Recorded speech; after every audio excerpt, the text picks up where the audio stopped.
Bienvenue à bord du flot de l'histoire, Moussaillon. Je suis le capitaine Romain Rivière et je suis trop content de te retrouver pour ce 16e épisode.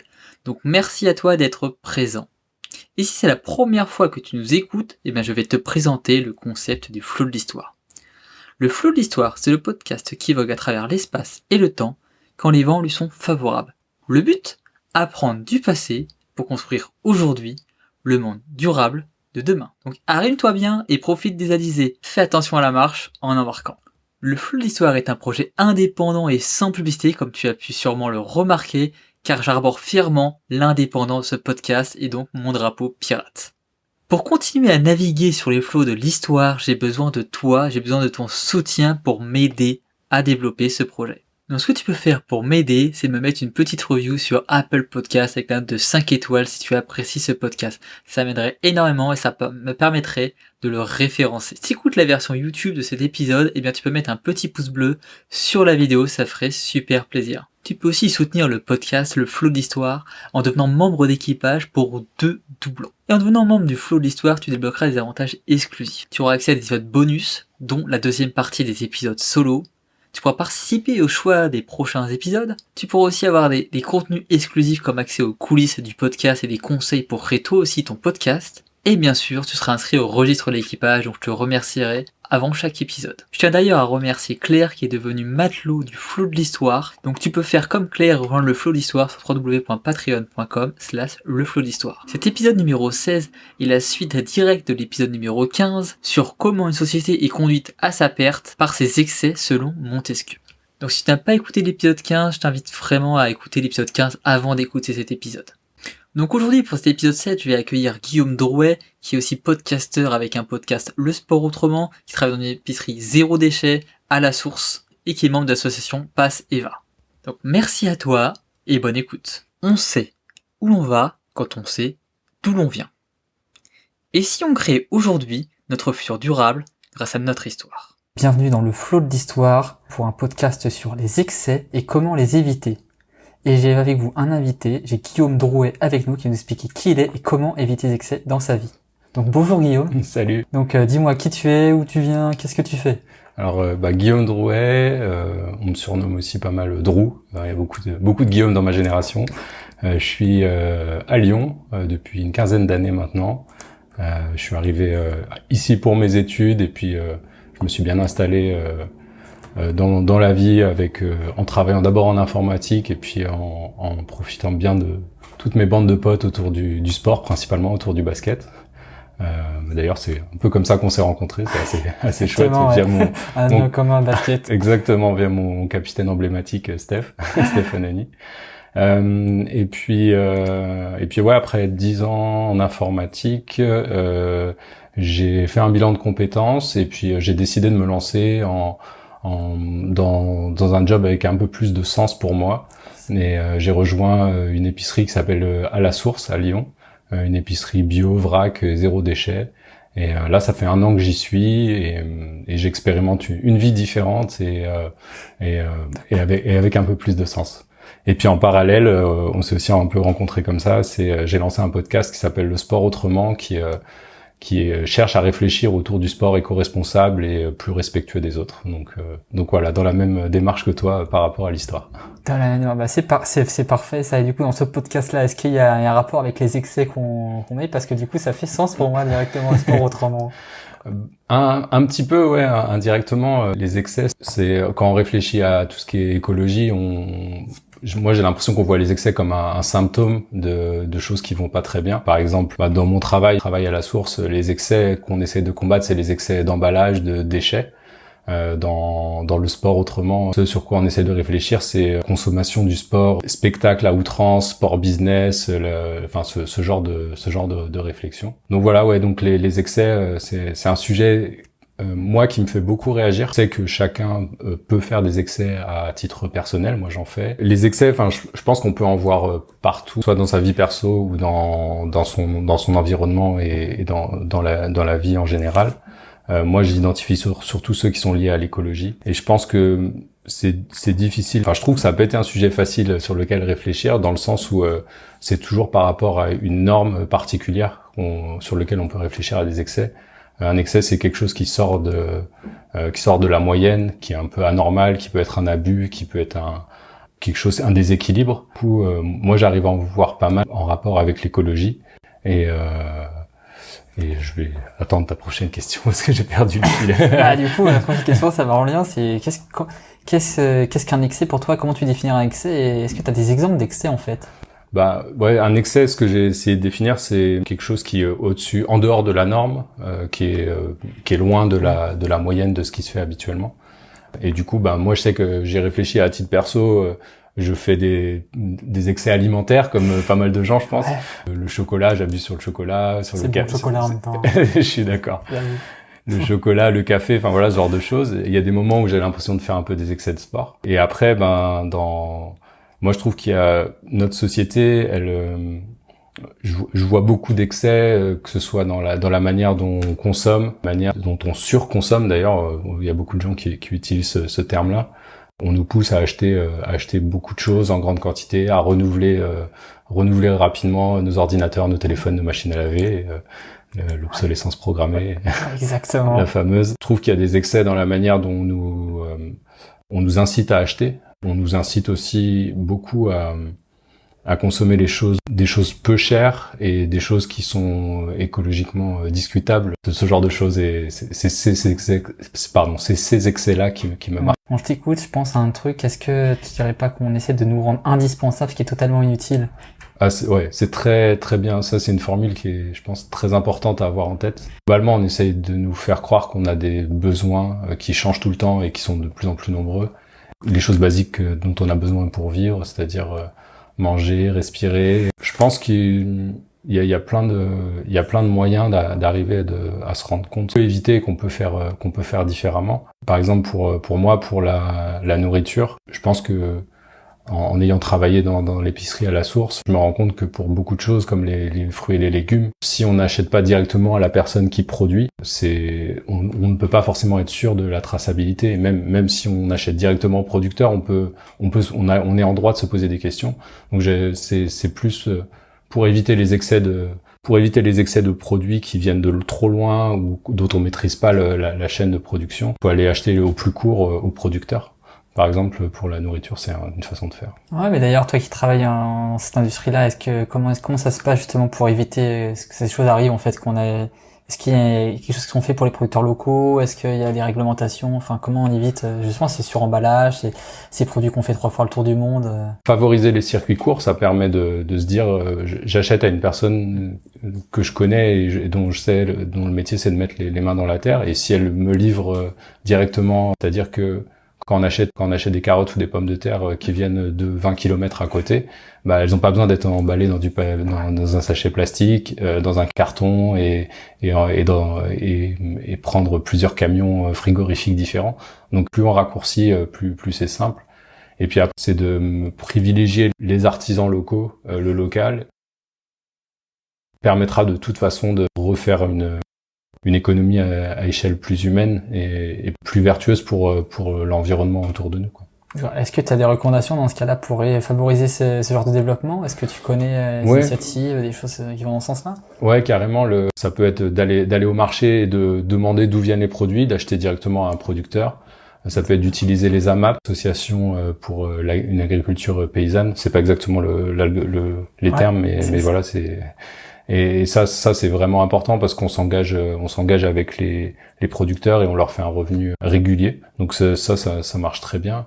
Et puis après c'est d'acheter le minimum de produits transformés. C'est-à-dire que si on a besoin après tout est une question de temps, mais si on a besoin ou envie de manger des cookies, on peut prendre une demi-heure et se faire des cookies pour toute la semaine, quoi. Et du coup là on a juste à acheter de la farine, des œufs ou d'autres choses et puis on les fait et du coup on sait ce qu'il y a dedans et on évite plein d'emballages et d'éléments perturbateurs dont on n'a pas besoin, quoi. La deuxième question qui va avec ça, c'est de prendre le temps en fait de faire les choses justement. Je pense que c'est une question qui revient un petit peu souvent pour éviter les excès. Est-ce que c'est quelque chose qui te fait écho chez toi? Ouais, c'est aussi un très bon angle. À partir du moment où on choisit de ralentir et de prendre le temps, on subit moins le flot des choses, le flot de la vie, le flot de la publicité. Parce que je sais qu'il y a des gens, il y a pas mal de gens qui font ça en récupérant des cagettes de tomates un peu abîmées et on se la prépare pour l'hiver. Bon, on la mangera moins rapidement et on surconsommera moins que si on l'avait acheté au supermarché, quoi. Alors si t'as un sentiment de satisfaction d'avoir fait ces produits soi-même, peut-être c'est ça qui peut compenser les excès. Est satisfait de ces bons produits qui sont de qualité. Ouais, ça c'est sûr. Je pense que ça fait partie des choses très importantes. On sent moins le besoin de surconsommer parce que le produit en lui-même est meilleur et nous nourrit plus. Je pense que, enfin, si on achète des tomates industrielles, on pourra en manger plein sans forcément être suffisamment nourri, alors que des tomates bio ou locales ou de son jardin, ce qui est encore mieux, auront un goût particulier puis on l'appréciera d'autant plus. Ouais. Ça fait me revenir à une autre question sur le côté nutritif justement. Quels sont les risques du côté nutritif de ces excès? Parce que là tu viens d'en parler un petit peu. Du coup, c'est moins nourrissant. Mais est-ce qu'il y a d'autres choses que ces excès peuvent entraîner en fait, dans un sens? Pour l'individu, je pense qu'il peut y en avoir. Après, je suis pas médecin, j'ai pas fait d'études là-dessus. J'ai du mal à m'en rendre compte, mais je pense que globalement, pour la santé, toute nourriture industrielle est plus sucrée, plus salée et moins nourrissante. Donc, il y a des risques de diabète, de surpoids, etc. Je pense que c'est même si je veux pas attester scientifiquement, l'impression, je pense, est globalement partagée. Puis l'autre risque, c'est pour la terre. Globalement, quand on est sur des plus petites exploitations, si on est de l'agriculture biologique et de la permaculture, ceux qui sont en permaculture ou en bio sont dans une démarche, en plus de vendre un produit, créer une terre meilleure pour les récoltes suivantes et vraiment de rendre à la nature ce qu'elle nous donne et de chercher à l'aider à s'améliorer pour que les générations futures l'aient dans un bon état. Tu fais rebondir à la prochaine question sur les impacts justement de ces excès, parce que tu parles de générations futures. Oui. Je pense que c'est tout trouvé. Quels sont les impacts justement de ces excès sur nous, sur l'environnement? Qu'est-ce que ça pourrait créer à ton sens si on continue comme ça? Les excès auront des impacts. Les excès de notre civilisation tels qu'on l'a vécu là ces 10-20 dernières années, voire même si on remonte un peu plus loin à la génération de nos parents, c'est une des conséquences assez directes, c'est le réchauffement climatique. Il fait chaud en ce moment. Et ouais, particulièrement. Et du coup, l'état dans lequel on va laisser la planète, on l'a ressenti avec les canicules, la pandémie du Covid-19 est aussi pour beaucoup liée à des excès des hommes par rapport à l'exploitation de la nature. Donc les impacts sont élevés de nos excès. Après, ce qui est difficile à quantifier, c'est de savoir quelle est la part que chacun peut faire pour limiter ses impacts dans le futur. Tout le monde sait qu'en faisant des efforts, en limitant ses excès et comme on en a parlé juste avant l'interview, mais d'acheter d'occasion, d'acheter de seconde main, comme on vient parler de nourriture, de manger des produits cultivés dans une agriculture plus respectueuse de la nature, ça aidera à diminuer les impacts et puis à retarder le réchauffement.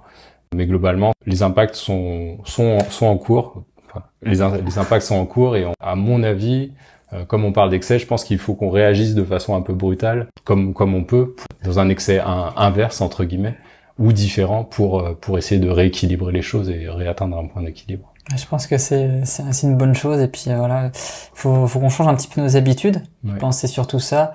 Et du coup, comment tu ferais toi? Qu'est-ce que tu ferais si demain on te disait t'as fait trop d'excès? Qu'est-ce que tu mettrais en place concrètement dans ta vie justement pour qu'on change ça pour les générations futures justement et même pour toi aujourd'hui et pour demain quoi? Déjà, de se poser la question, c'est déjà une très bonne chose. Je pense que ça part de là. Et déjà de se rendre compte des excès. C'est pas évident. Dans une de tes questions précédentes, tu parlais de ralentir. Notre civilisation, elle est un peu en mode roue de hamster. Il faut aller toujours plus vite, toujours acheter plus. Mais si on ralentit, je pense qu'on peut déjà arriver à savoir ce qui est vraiment indispensable pour soi, quels sont ses vrais besoins et quelles sont les choses futiles. Ça permet aussi de voir quelles sont les choses importantes pour soi. Moi, je sais que je me suis vite rendu compte que l'alimentation, c'était quelque chose d'important pour moi. D'ailleurs, j'en ai pas mal parlé. Par exemple, je sais qu'à l'épicerie, on a des clients et des clientes qui, pour qui ce qu'elles se mettent sur la peau en termes de maquillage, de produits cosmétiques, c'est une façon de limiter les excès. Par exemple, la maltraitance animale, ce genre de choses. Donc c'est de réfléchir aux choses qui sont importantes pour soi et de se dire est-ce que j'en ai besoin, dans ces quantités-là, est-ce que je peux agir dessus. Et de toute façon, en ralentissant, on fait moins de choses, on se jette sur moins de choses, on fait moins de choses instinctivement par boulimie, on va dire, et du coup forcément on limite ses excès. Bah, du coup, ça fait venir sur une question sur notre activité personnelle. Quel est ton avis sur l'aspect de la croissance, la décroissance, la croissance verte? Parce que ça, c'est quelque chose qui fait partie de la société, qui fait partie des excès, justement. Oui. Qu'est-ce qui serait idéal, à ton avis, de mettre en place? On continue la croissance, on fait une croissance verte, on en passe à la décroissance. Est-ce que c'est des excès, ça?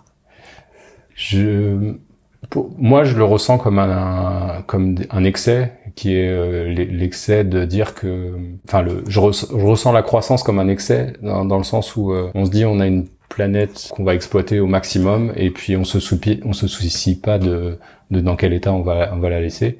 Et ce qui est quelque chose de complètement utopique dans le sens où les ressources de la planète sont finies et du coup, si on continue à croître, à un moment, on va forcément aller dans le mur. Et du coup, moi, j'ai plus le sentiment que la décroissance serait une solution.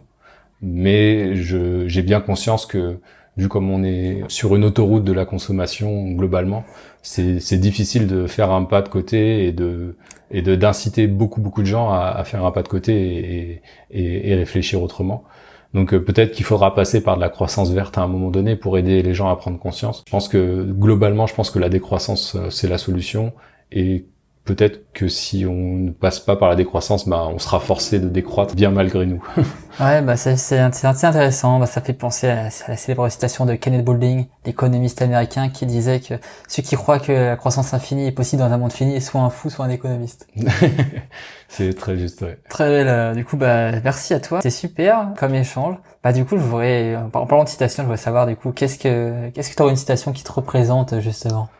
Ah, c'est pas une question facile pour moi. J'ai pas une citation ou un mantra qui me parle plus que ça, mais souvent je me dis et c'est une citation qu'on a souvent dans le sport, dans le monde du sport, c'est de contrôler ce qu'on peut contrôler. C'est-à-dire que dans son périmètre, dans son champ d'action, on peut faire le maximum avec ce qu'on a, et puis après on s'associera du reste plus tard. Et je trouve que moi j'ai choisi de l'appliquer dans ma vie en me disant que je peux contrôler ce que je mange, je peux contrôler si je décide de prendre l'avion pour voyager ou non, je peux contrôler si je décide d'acheter des vêtements qui sont fabriqués au Vietnam, en Chine ou pas, et du coup chercher les solutions qui existent, et elles existent pour faire différemment, en achetant de la seconde main, en mangeant du bio et du local, et puis aussi en réfléchissant aux autres moyens de faire du tourisme et de voyager, en prenant le bateau, en faisant du vélo, enfin voilà, plein de choses qui sont possibles. Ah, ça c'est une belle citation, ça me parle beaucoup. Moi qui fais du sport aussi, et on peut pas tout contrôler, on peut pas tout faire, mais il faut faire ce qu'on peut faire avec ses moyens. Chacun fait à son échelle. Il y a plein d'actions qu'on peut faire, il y a chacun qui fait les actions qu'il peut faire, on peut pas tout faire. Ça serait un petit peu bête de vouloir tout faire parce qu'on ne peut pas tout faire malheureusement. Ouais. Mais on peut faire plein de choses à son échelle et c'est déjà une bonne chose à faire. Merci à toi pour cette suggestion parce que je pense que c'est une belle, un beau mantra de vie que j'aime beaucoup. Je l'avais pas en tête mais j'apprécie énormément. Du coup, on est là sur un podcast, mais est-ce que tu aurais un podcast ou une lecture ou même les deux à recommander qui t'ont parlé, qui ont changé ta vie, je sais pas, qui ont fait des choses que tu conseillerais à lire et qu'il faut absolument avoir lu au moins une fois dans sa vie? Moi, il y a pas mal de choses qui m'ont parlé, qui m'ont plu.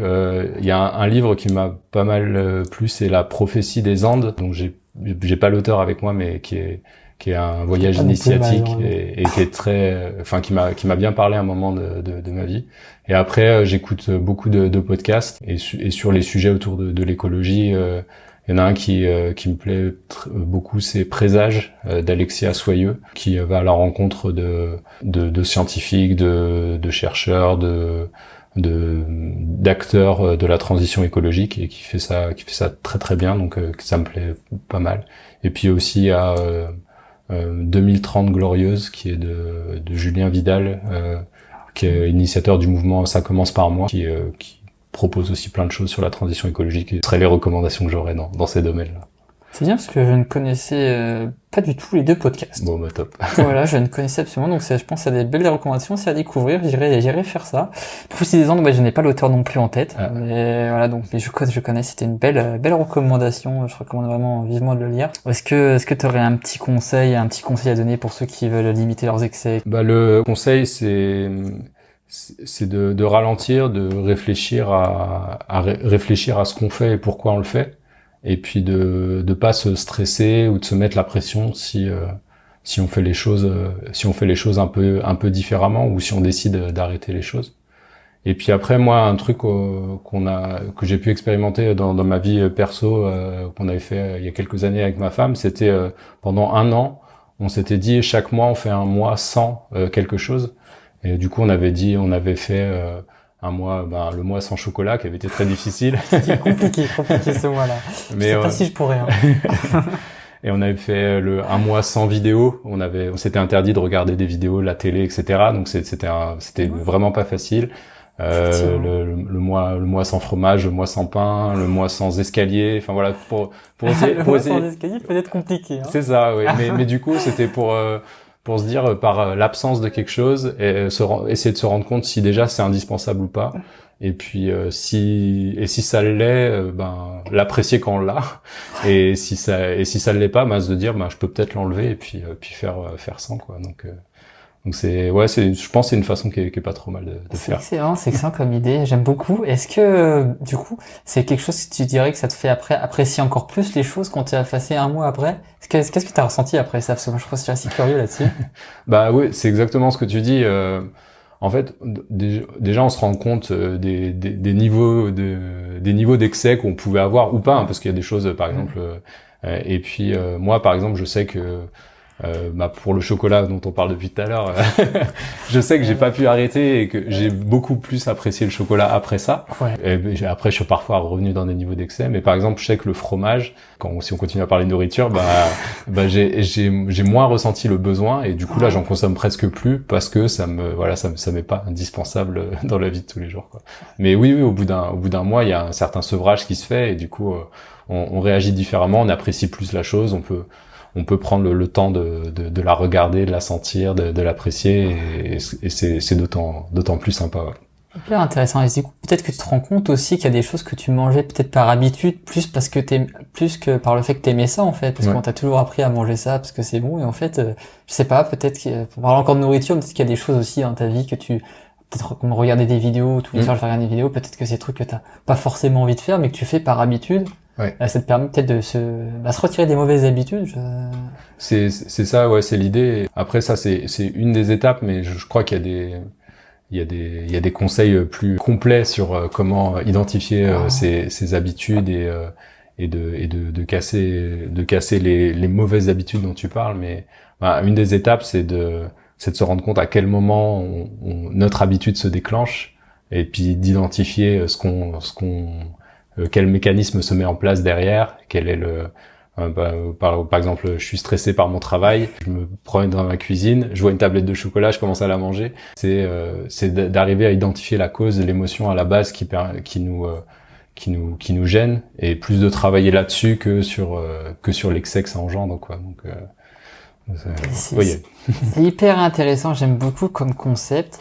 Et merci pour ce partage de ce concept. Vraiment, je trouve que c'est bien. J'avais déjà entendu parler, j'ai pas mis en application vraiment, sauf par défaut à certains moments. Mais super intéressant. Est-ce que tu aurais du coup quelque chose à ajouter pour terminer sur notre sujet des excès? Une recommandation, un conseil, quelque chose à dire? Non, déjà merci d'avoir lancé ce podcast. Moi, je suis vraiment curieux d'entendre la partie historique sur les excès, parce que je trouve que c'est un sujet intéressant et qui peut montrer plein de choses dans notre société, qui peut nous apprendre plein de choses. Puis j'ai envie de dire que globalement faut pas que les gens se jugent trop sur leurs excès, mais plus qu'ils arrivent à savoir qu'ils sont là. Et puis si à un moment ils se disent ça me gêne de faire autant d'excès ou cette chose-là me gêne, de l'identifier puis d'agir dessus petit à petit. Et que ça peut se faire petit à petit, il y a pas de jugement ou de problème entre guillemets, mais voilà, en prenant notre temps, en ralentissant, en étant bienveillant avec soi-même, en général, on arrive à progresser sur plein de choses. Donc ça c'est à l'échelle individuelle, à l'échelle mondiale c'est autre chose, et j'espère que on arrivera à ralentir tous ensemble à un moment donné. Ouais, je pense que là t'as mis des concepts vraiment importants, la bienveillance, s'aimer soi-même, c'est important avant de pouvoir aimer les autres, et aussi de prendre le temps, ralentir un petit peu. C'est un sujet que je parle assez souvent, ceux qui me connaissent, ils le savent un peu. Je pense que c'est des super conseils, donc merci à toi Guillaume. D'ailleurs, tu as parlé du dernier épisode, du coup sur les excès. Je vous invite à regarder l'épisode de la semaine dernière sur Montesquieu qui nous parlait des excès. Qu'est-ce qu'un excès? Comment les mettre en place? Enfin, comment les éviter? Petit lapsus révélateur. Non, on évite les excès, on n'est pas là pour les mettre en place. Comment éviter les excès? Merci à toi Moussaillon d'avoir écouté cet épisode, je suis vraiment trop content que tu aies été parmi nous aujourd'hui. J'espère que t'as passé un moment, j'espère que t'as appris quelque chose. D'ailleurs, si t'as un retour à me faire, des idées de sujets, ou même d'invités, je t'invite à me contacter. Tu peux le faire via LinkedIn, Instagram ou par courriel. Je te mets tous les liens en commentaire de cet épisode.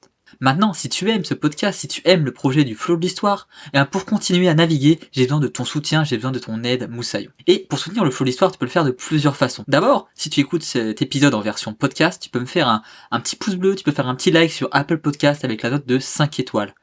Et tu peux aussi ajouter un commentaire, ça me permettrait de le référencer et ça m'aiderait à le diffuser au plus grand nombre. Tu peux d'ailleurs le partager à une personne de ton entourage à qui ça pourrait plaire, ça serait vraiment super sympa de ta part. Maintenant, si tu écoutes cet épisode en vidéo via YouTube, tu peux mettre un petit pouce bleu, ça ferait aussi super plaisir. Je te remercie d'avance. Je t'invite également à me suivre sur Twitch, c'est ce qui me permettrait le plus de développer le projet du Flow de l'Histoire. Tu seras notamment averti des lives, parce que maintenant j'organise des lives au sujet de l'histoire, de la société et de l'environnement sur Twitch. Si tes dernières sorties en mer ont été bonnes et que tu as fait de bonnes prises, tu peux aussi m'envoyer quelques doublons via PayPal, ça ferait vraiment super plaisir et ça permettrait de développer le projet encore plus, avec du nouveau matériel, une nouvelle voilure, et aussi offrir du rhum à tous les nouveaux invités. Si maintenant tu as l'âme d'un marin, tu peux également me rejoindre sur Patreon pour seulement 2 doublons et tu pourras devenir mousse de l'équipage. D'ailleurs encore merci à Claire qui est devenu le premier matelot de l'équipage du Flow de l'Histoire. En rejoignant l'équipage du Flow de l'Histoire, tu accèdes également à des avantages exclusifs comme l'accès aux épisodes en avant-première, l'accès à la seconde partie désormais des épisodes solo et bien sûr bien d'autres bonus comme l'inscription au registre de l'équipage où je te mentionnerai avant chaque épisode. Et aussi tu pourras participer au choix des prochains épisodes. En devenant membre de l'équipage, tu rejoindras ainsi le conseil pirate, parce que telle la vraie démocratie, chaque participant au projet du Flow d'Histoire aura les mêmes droits, qu'importe sa contribution. Tu auras accès comme tout le monde au conseil des pirates et tu pourras voter comme tout le monde sur les prochaines destinations, sur les prochains épisodes, et en tout cas je te remercierai énormément d'intégrer le projet du Flow d'Histoire. Donc merci à toi pour ton soutien, ce n'est que le début du projet et on va aller très très loin. Encore une fois, je te remercie pour ton écoute et je te dis à très vite à bord du Flow de l'Histoire.